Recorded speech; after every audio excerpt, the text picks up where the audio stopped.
Saudações em Cristo e que a graça e a paz do Senhor sejam com todos vocês que estarão assistindo a essa aula. E o tema de hoje, aliás, o tema que inaugura o trimestre onde estudaremos sobre os 10 mandamentos para os dias atuais, é o seguinte: uma sociedade que desconsidera os mandamentos divinos. A sociedade humana lida com a questão da justiça desde seus tempos mais remotos e estabeleceu uma forma de que a justiça fosse distribuída nessa sociedade para uma existência permanente, pacífica e que preservasse determinados valores, princípios e costumes que dariam tanto um caráter quanto uma personalidade a essa sociedade. As leis foram a modalidade escolhida para estabelecer esse equilíbrio na sociedade, essa harmonia e funcionamento ininterrupto. As leis trazem isso. A observação da natureza inspirou o homem a obedecer leis. A relação do dia e a noite, as fases da lua, as estações, as regras de sobrevivência dos animais e o próprio curso das águas diziam ao homem que existiam coisas que não podiam ser alteradas, e se o fosse, aconteceriam desastres. Eram as leis da natureza. Se havia lei para a natureza, deveria haver lei para os homens, e quem as quebrasse pagaria uma pena. Os historiadores cristãos dizem que inicialmente as leis eram orais, dadas pelo mais velho do clã ou da família, o patriarca. Ele dizia o que era certo e errado, a partir daquilo que recebeu de seus pais. Era o juiz das causas daquela comunidade. Com o surgimento da escrita, essas leis foram ou eram transferidas oralmente e gravadas também de forma que fossem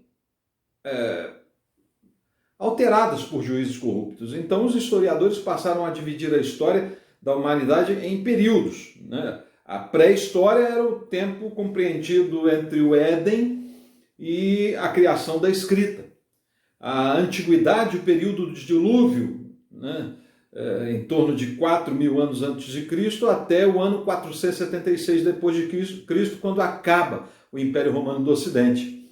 A Idade Média vai de 476 a 1453, quando acontece a queda de Constantinopla. E a Idade Moderna, que vai de 453 até 1789, se dá pela Revolução Francesa. Surge a Idade, então, contemporânea, que vai desde 1789 até 1989, com a queda do Muro de Berlim. E de 1989 até 2001, quando são destruídas as Torres Gêmeas. Inaugura-se, então, a pós-modernidade. Todavia, a maioria dos historiadores não sabe definir que era essa que estamos vivendo. Zygmunt Bauman, um sociólogo polonês de origem judaica que nasceu quase no mesmo dia de minha mãe, no ano de 1925, e que faleceu há 4 anos atrás, aliás, um antisionista e marxista que deixou os ideais comunistas de Lenin e passou a ser defensor dos ideais socialistas de Gramsci e da Escola de Frankfurt, e também foi major do Exército Vermelho. Ele disse que vivemos a era das decisões individuais, onde tudo é relativo. Em um escrito seu, ele afirmou o seguinte: nos tempos atuais, as relações entre os indivíduos nas sociedades tendem a ser menos frequentes e menos duradouras. Em uma tradução, chegaram a interpretar que ele disse que hoje as relações escorrem pelo vão dos dedos. Segundo o seu conceito de relações líquidas, formulada lá em seu livro Amor Líquido, as relações amorosas deixaram de ter aspecto de união e passam a ser mero acúmulo de experiências. E a insegurança seria parte estrutural da constituição do sujeito pós-moderno. A isso ele chama de medo líquido. Bauman é frequentemente descrito como um pessimista na sua crítica à pós-modernidade. Logo, ele é um marxista pessimista em relação ao futuro que eles mesmos marxistas querem construir e que se desvenda obscuro, não se podendo sequer dar um nome à era que vivemos. Vemos razões para concordar com o frustrado socialista Bauman, que vê a sociedade atual defender um pluralismo de ideias sem aceitar a divergência, com ideias de defesa da tolerância acima das leis, mas que odeia quem se opõe às suas ideias. Uma sociedade que acusa os outros de serem o que eles mesmos são. Acabamos por enxergar a sociedade atual realmente como uma sociedade que busca um pluralismo e que não se une, que apenas se divide, que busca uma tolerância, mas somente contra as leis divinas e aos criminosos que estão do seu lado. Toleram a pluralidade e a intolerância conveniente. Uma sociedade de amantes, de homens amantes de si mesmo, como Paulo diz lá a Timóteo, na carta dele em 2 Timóteo 3,15, uma sociedade que Deus deixa de ser o centro de tudo, o alfa e o ômega, o princípio e o fim, e o ego ocupa o lugar de Deus e as pessoas passam a desprezar o sagrado. Basta ver os grandes jornais, a grande mídia. Qual deles louva a Deus? Anuncia a perseguição dos cristãos no Oriente? Ou anuncia o que os cristãos estão fazendo ou fizeram pela humanidade, lá nos hospitais, nos presídios e nas favelas do mundo?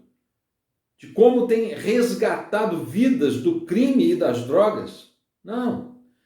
Trata apenas de satirizar a figura dos cristãos, de ridicularizá-la, até de culpá-los dos erros da humanidade. Fazem chacota dos cristãos. Mas Jesus nos avisou disso e nos disse para buscarmos a justiça de Deus em primeiro lugar, que todo o resto seria arrumado, consertado, pacificado. Ele disse o quê? Mas primeiro buscai o reino de Deus e a sua justiça. Mateus 6:33. E ele continua dizendo nesse mesmo verso, e todas essas coisas vos serão acrescentadas, todas quais? A harmonia, a paz. Ele nos ensina que devemos viver sob o governo de Deus, que tem suas leis há muito estabelecidas. Nos chama para um relacionamento responsável com Deus, não apenas um mero acúmulo de experiência, como disse Bauman. E o resultado desse governo e deste relacionamento responsável é o cuidado divino, como vemos dito pelo apóstolo Paulo lá em Romanos 8:32, o que ele disse? Aquele que não poupou a seu próprio filho, mas o entregou por todos nós, como não nos dará juntamente com ele e de graça todas as coisas? Uma sociedade que desconsidera os mandamentos divinos não receberá absolutamente nada de Deus. Coisa alguma. Está entregue ao seu próprio ego e viverá relações líquidas e não sólidas, como as descritas pelo sociólogo Zygmunt Bauman. Relações que escorrem entre os dedos, nada perene, nada que cause união, apenas experiências. E na grande maioria das vezes, experiências ruins. O primeiro tópico de nossa lição, para a reflexão de hoje, trata do que acontece quando o povo, ou a sociedade, ou na sociedade, há desconhecimento dos princípios morais de Deus.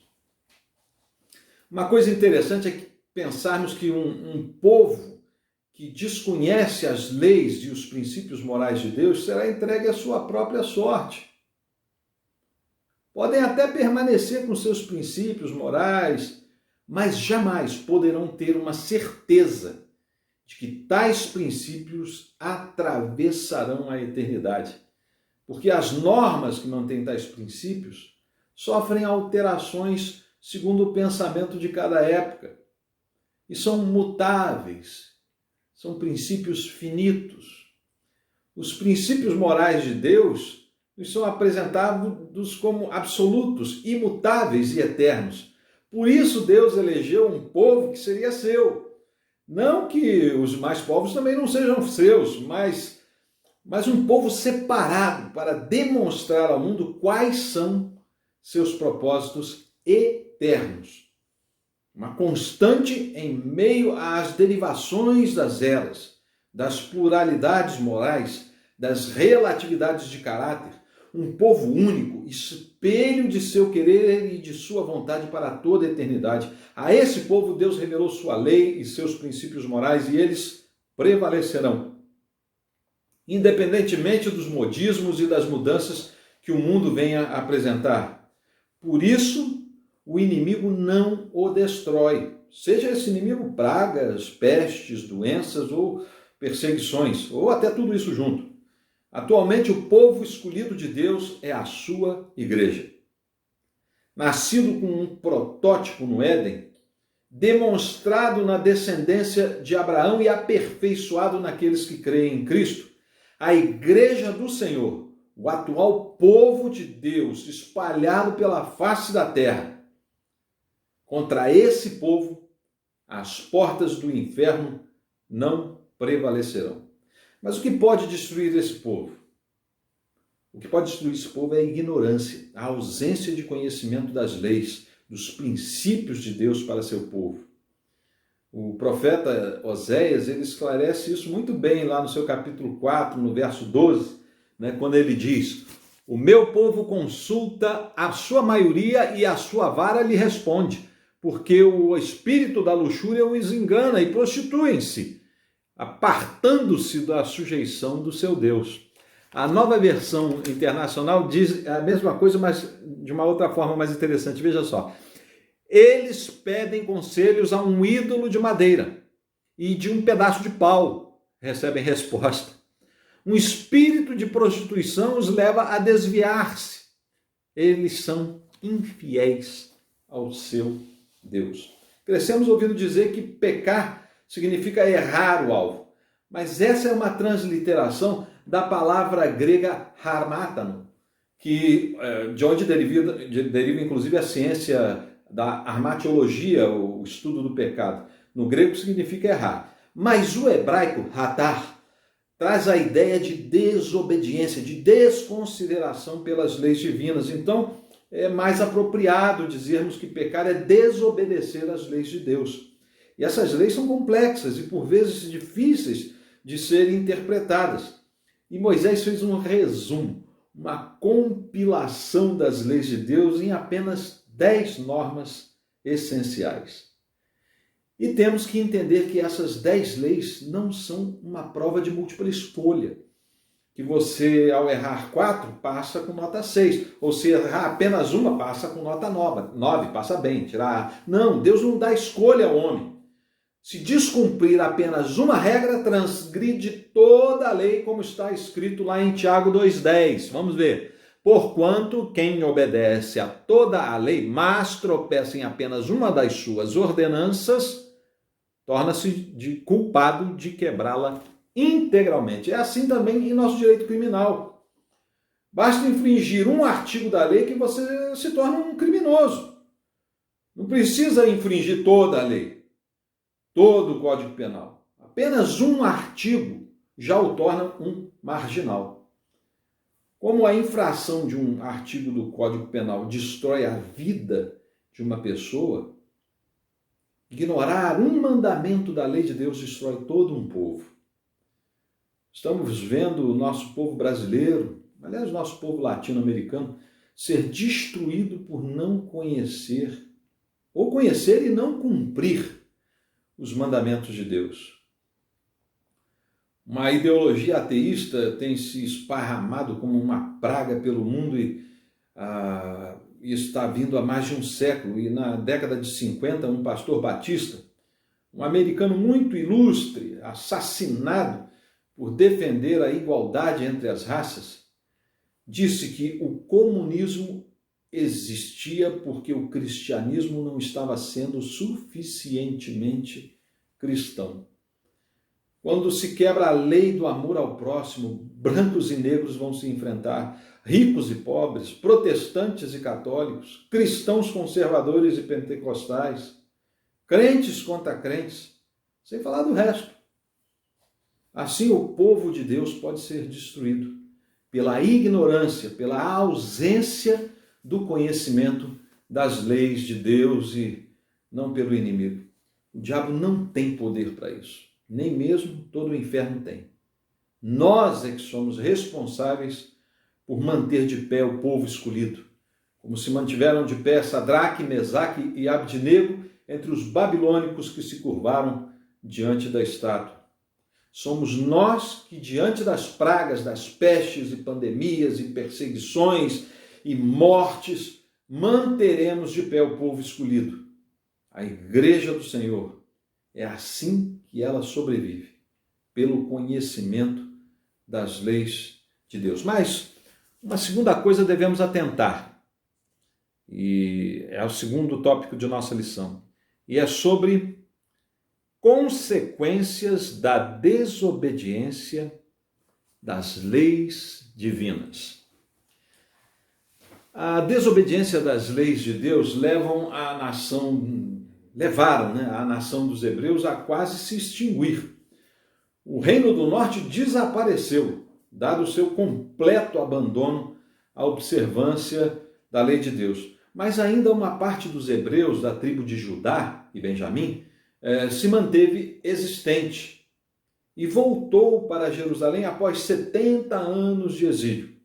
E reconstruíram a cidade, seus muros e suas portas, e o seu culto e a sua adoração a Deus, observando sua lei. A lição que retiramos é de que a consequência da desobediência é a extinção ou o sofrimento. O reino do norte foi extinto e o reino do sul passou por grande humilhação, sofrimento e miséria. Desde o ano 70 depois de Cristo, quando Jerusalém foi destruída pelos romanos por causa da revolta dos zelotes, e foram expulsos todos os judeus de Jerusalém, milhares de judeus dispersos pelo mundo por causa do abandono das leis de Deus, retornaram a obedecê-la e até hoje repetem todos os dias, Vaterior en Jerusalém, que significa ano que vem em Jerusalém. A obediência à lei trouxe esperança àquele povo e em 1948 voltaram a Jerusalém. Nos dias de hoje vemos a miséria de nossa sociedade, vemos nas condições de pobreza e miséria do povo brasileiro, nas diferenças exorbitantes existentes entre os muito ricos e os muito pobres. E essa destruição, essa extinção, creio que seria muito bom a gente ver uns muito ricos e não ver ninguém muito pobre, passando miséria, fome, frio, ver sim, no mínimo, gente remediada, pelo menos com um mínimo para viver com dignidade. É triste ver governantes milionários que nunca produziram nada além de discursos demagógicos, né? Enquanto se apoderavam de cifras enormes do dinheiro público, deixando morrer lá nas filas dos hospitais os pobres que os elegeram.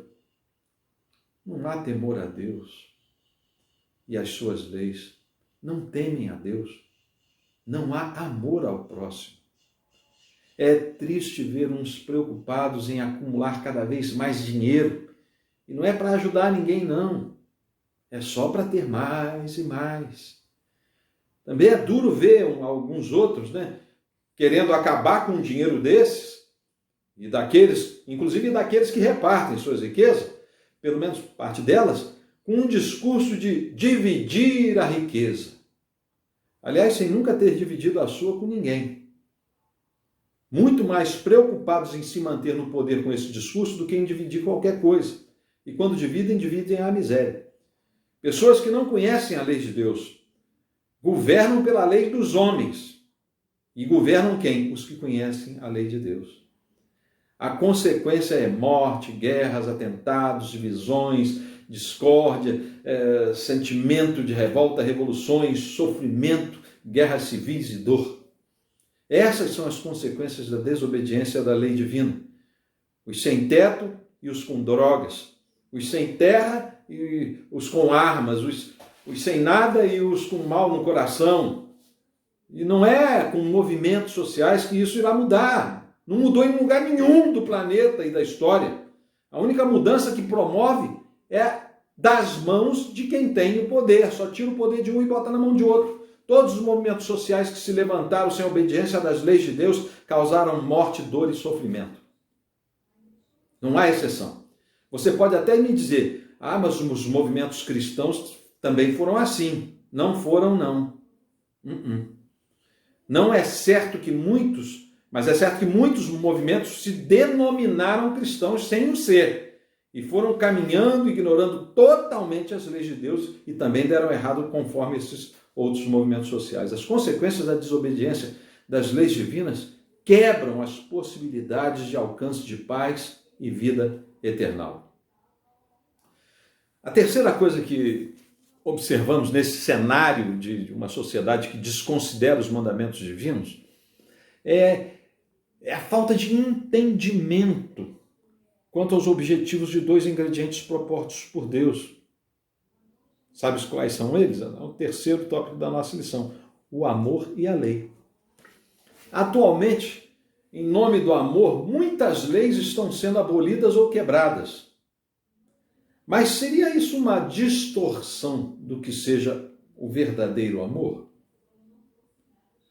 Nosso comentarista fala das mulheres judias que se prostituíram nos campos de concentração para salvar seus filhos. Ele cita o aborto da criança no útero da mãe para salvar a vida da mãe. Ele cita a união de homossexuais que se casam para legalizar sua relação. E também fala da eutanásia, como uma forma de abreviar o sofrimento de alguém. Tudo isso em nome do amor. Seria a fornicação, o infanticídio, a abominação e o assassinato exceções à lei de Deus em nome do amor? Nesses dias, qualquer um diria que sim. Vivemos um tempo, como disse Bauman, de relações líquidas, onde se abandonou o aspecto de união para um mero acúmulo de experiência. Não há amor, só prazer. Só instinto de se preservar. Não há verdadeiro amor ao próximo.